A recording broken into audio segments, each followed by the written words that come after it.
পাবেন। তো যাই হোক, আমার টপিক যদি এদিক ওদিক হয়ে থাকে আর আপনাদের মন না ভরে থাকে, জি না ভরে, মনে যদি তাকলিফ থাকে, মাফ করবেন। আরে মিষ্টি বহু তো মেন কলাকার পয়সা আছে। আমি বাড়ি প্রবেশকালে কেন তোমার মুখটি ভার, মিষ্টি বউ আমার কেন দেখি মুড খারাপ তোমার। আজ বাড়িতে কি হয়েছে, মা নাকি কিছু বলেছে? আজ বাড়িতে কি হয়েছে, মা নাকি কিছু বলেছে? জলদি করে বলো আমায়, সহে না যে দেরি আর, মিষ্টি বউ আমার কেন দেখি মুড খারাপ তোমার।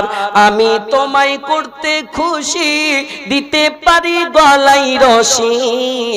আমি তোমায় করতে খুশি, ইসলাহে মশরা বিলকুল খুব সুন্দর জিনিস, বিশ্লেষণ করার দরকার নাই, খুব আসান ভাষাতে আপনারা বুঝতে পারছেন। আমি তোমায় করতে খুশি, দিতে পারি গলায় রশি। আস্থা না থাকিলে তুমি ট্রাই করে দেখো একবার, মিষ্টি বউ আমার কেন দেখি মুড খারাপ তোমার। এতক্ষণ কথা বলছিল না, বলছে তোমার মায়ের জ্বালা স্বামী সহিতে না পারি আমি। আহা, এটাই তারবিয়ত। মাদ্রাসা চালান, আমি মানা করি না, কি স্কুলে পড়াই না, পড়ান, কোচিং এ পড়ান, ইংলিশ স্কুলে পড়ান, কিন্তু প্রথমেই যেন কোরআনের তালিম তারবিয়ত যেন থাকে, রাসূলের তালিম যেন থাকে, দোয়া যেন থাকে। চিনতে পারবে শ্বশুর শাশুড়ি কি জিনিস, জানতে পারবে স্বামী কি জিনিস, জানতে পারবে মা বাবা কি জিনিস, জানতে পারবে লাম ইউকির কবীরানা ওয়া লাম ইয়ারহাম সগীরানা ফালাইসা মিন্না। নবীর উম্মত হওয়া দরকার, তাতে কি জিনিস সেই বুঝতে পারবে। মাদ্রাসার তালিম দিয়ে না তো কি হবে দেখেন। সুবহানাল্লাহ। আমি তোমার মায়ের জ্বালা স্বামী সহিতে না পারি আমি, থাকবো না আর এই বাড়িতে, চলে যাব বাপের ঘর, মিষ্টি বউ আমার কেন দেখি মুড খারাপ তোমার।